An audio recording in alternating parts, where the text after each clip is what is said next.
Salut tout le monde, c'est UnRegard9, j'espère que vous allez bien, moi comme d'habitude, ça va super. Avoir des enfants autour de soi est une véritable joie, mais malheureusement personne n'est parfait et il nous arrive de commettre des erreurs. Bon, effectivement il y a erreur et erreur, on est d'accord, et il y a certains parents qui n'ont clairement pas le sens du risque.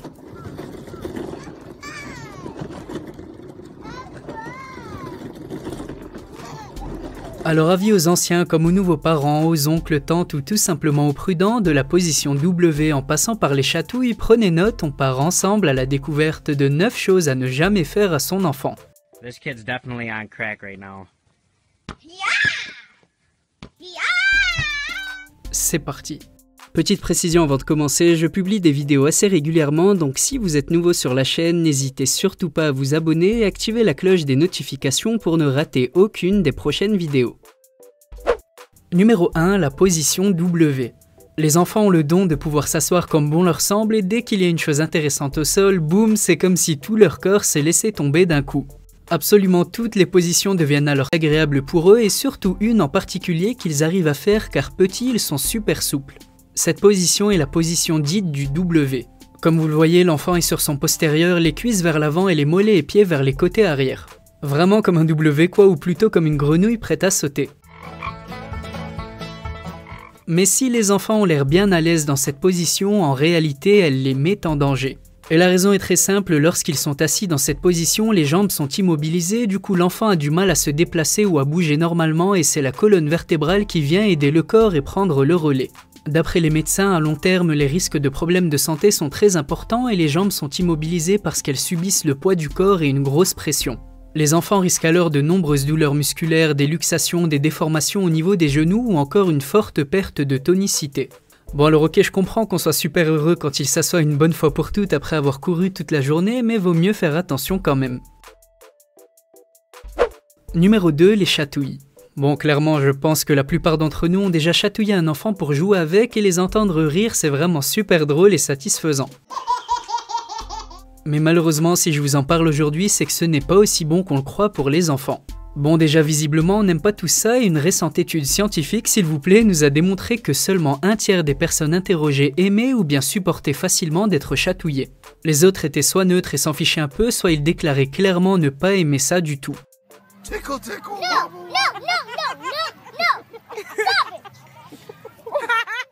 Et le problème avec les chatouilles, c'est que ce sont de faux amis, on voit l'enfant rire et automatiquement on se dit qu'il aime ça alors qu'en réalité, pas forcément.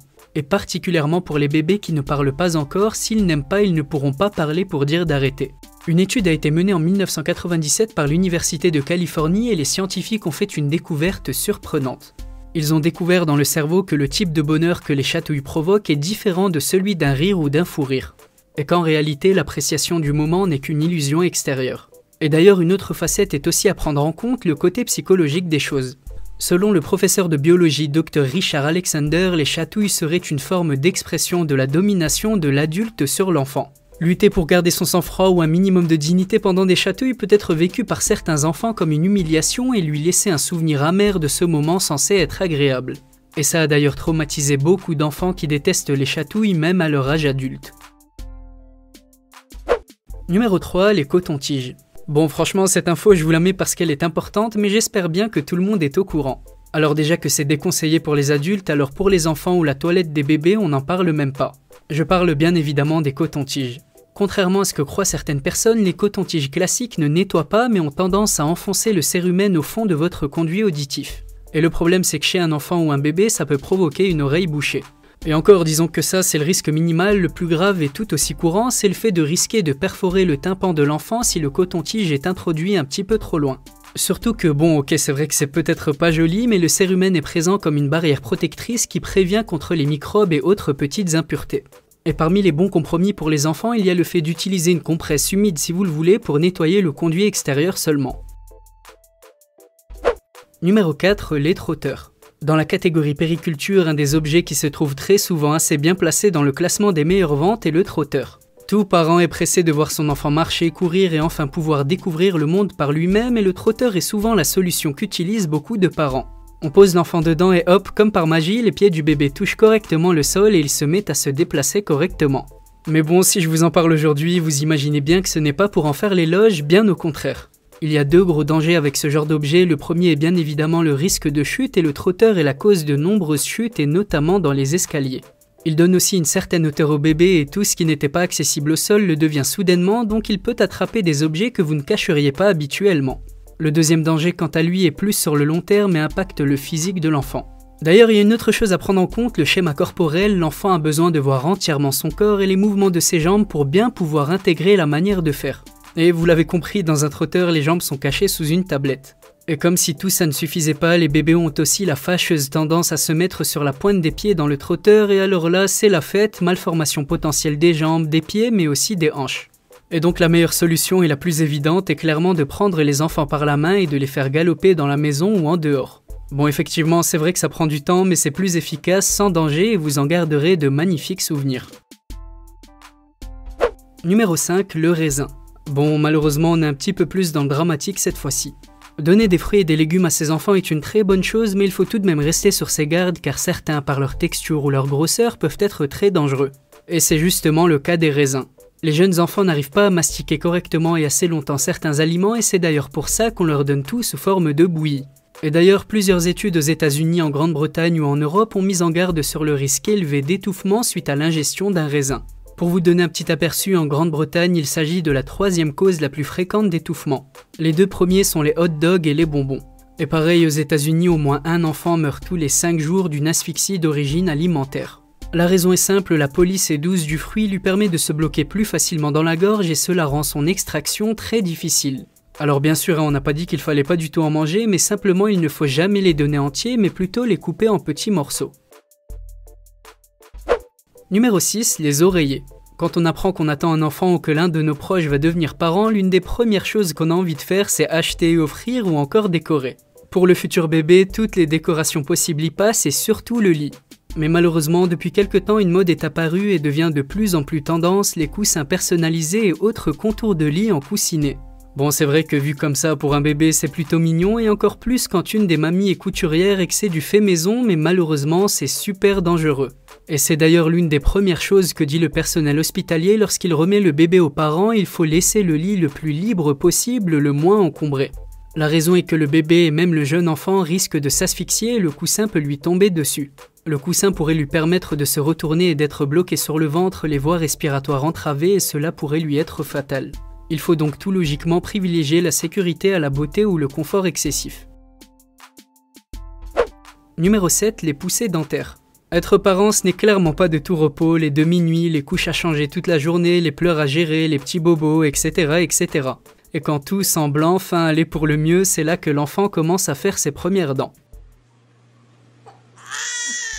Et si vous êtes parent, vous le savez sûrement, les poussées dentaires, c'est un véritable fléau, autant pour les enfants que pour les parents. Et ça fait tellement mal au cœur de les voir souffrir qu'on cherche toutes les solutions possibles. Et entre les médicaments et les dentiers à mordre, il y a une solution que beaucoup de parents choisissent et qui est assez ancienne, le collier d'ambre. Il est réputé pour avoir beaucoup de vertus et il permettrait de calmer les douleurs dentaires, faciliter l'endormissement ou encore renforcer le système immunitaire de l'enfant. Et vu que c'est une alternative qui coûte peu et qui est naturelle, beaucoup de parents ont décidé de se lancer. Mais gros drapeau rouge, je vous le déconseille formellement. La raison est simple, le collier d'ambre, bien qu'il puisse être efficace, même s'il n'y a pas vraiment de fondement scientifique, représente un gros risque pour le bébé. Et le risque est évident, les petits ont de fortes chances de s'étouffer avec ou bien de se les enrouler autour du cou. Numéro 8, la tondeuse à gazon. Qui ne rêve pas d'une petite maison avec un beau jardin, se lever le dimanche matin avec un bon café et sortir sa tondeuse? Un petit rêve tranquille et paisible, mais qui pourrait vite tourner au cauchemar si vous avez un bébé ou un petit enfant dans les parages. Accrochez-vous bien, aux États-Unis, d'après les études récentes qui ont été faites, plus de 9000 enfants sont admis aux urgences chaque année pour des blessures liées à une tondeuse à gazon. Alors j'imagine qu'il y en a certains qui se disent « mais quelle idée de donner une tondeuse à gazon à ses enfants ?» mais en réalité ce n'est pas si évident que ça. La raison est que souvent on a envie de partager une activité avec ses enfants, leur faire découvrir une de nos passions et partager un moment agréable avec eux, alors on leur donne la tondeuse mais ça comporte beaucoup trop de risques. Alors tout d'abord, qu'elle soit poussée ou tractée, la tondeuse est une machine beaucoup trop lourde. Elle peut facilement blesser un jeune enfant qui pourrait tomber du tracteur, se blesser les yeux avec l'herbe coupée ou pire encore se retrouver coincé sous la machine. Et donc clairement il s'agit du genre d'activité pour laquelle il vaut mieux attendre que l'enfant ait l'âge adéquat et ensuite vous pourrez vous faire plaisir. Et le numéro 9, les bonbons acides. Chaque enfant est différent et comme pour les plus grands, les goûts et les couleurs, ça ne se discute pas. Mais s'il y a bien un point qui réunit tous les enfants, c'est bien leur amour pour les sucreries. Plus les formes sont drôles, de couleurs vives et le packaging attractif, plus ils adorent et en deviennent même accros. Alors oui, bien évidemment, je vais pas vous le rappeler, tout le monde sait que l'excès de bonbons est un danger pour les enfants et leur santé. Mais il y en a un particulièrement qui a attiré l'attention des médecins et des scientifiques. Il s'agit d'une marque de bonbons très connue pour ses petites billes très acides, les têtes brûlées. Alors on aime tous les faire goûter pour la première fois aux enfants en attendant une drôle de réaction face à l'acidité comme avec un citron, mais le problème c'est que ces bonbons affectent la santé de nos enfants. Il y a quelques années sur Facebook, une maman avait même publié une mise en garde en expliquant que sa fille avait fait un choc thermique après en avoir consommé. La petite a dû être amenée aux urgences après s'être plainte de grosses douleurs au ventre. Et justement à cause de ces bonbons, elle souffrait d'une brûlure de l'œsophage et de l'estomac. D'autres parents se plaignent également d'aphte ou encore d'une naissance de sensibilité dentaire. Et donc pour un bonbon qui de base est censé faire plaisir, c'est clairement pas super. Et si vous n'êtes toujours pas convaincu, sachez que l'acidité du bonbon provient d'un mélange astucieux entre acide citrique et acide malique. Et si ça ne vous dit rien, accrochez-vous bien car ce mélange est connu pour être très couramment utilisé pour détartrer les cafetières. Alors petite question pour finir, laquelle de ces anecdotes et histoires que vous ignoriez vous a le plus surpris? Comme d'habitude, n'hésitez pas à le mentionner dans la section commentaires. Et encore une fois, si ce n'est pas déjà fait et que la vidéo vous a plu, je compte sur vous pour laisser un petit like et un abonnement afin d'être averti des prochaines vidéos sur le même thème. On se dit donc à très bientôt, prenez soin de vous et à la prochaine.